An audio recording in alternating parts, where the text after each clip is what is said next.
Welcome back. Now once we finalize the design, we can download the final image. We can do that by going to this arrow. I'm going to click on top of there, and you'll notice then that we have formats that we can use in order to download. We can download this image as a PDF.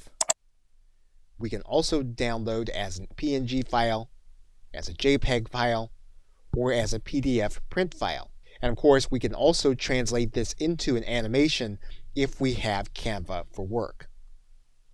So the first thing we're going to do is we're going to then click this element that makes this a PNG. We're then going to click the download button.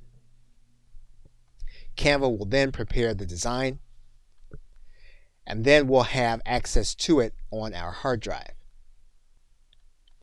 And you'll then be able to view the image from your hard drive. And you'll see the image here. As we said, we can also download this image as a PDF. So in this case, we're going to use the PDF standard. Canva is going to prepare the design. We'll then be able to download the PDF to our hard drive. And then we'll have access to view the document.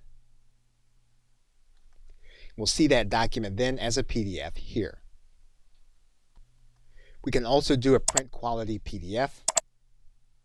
So for example, we can click this link. We can decide to leave out the crop marks, and then we're going to click download.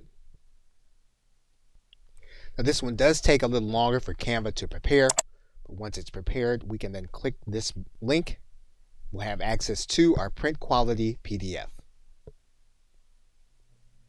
Okay, so with that, thanks, and I will see you in another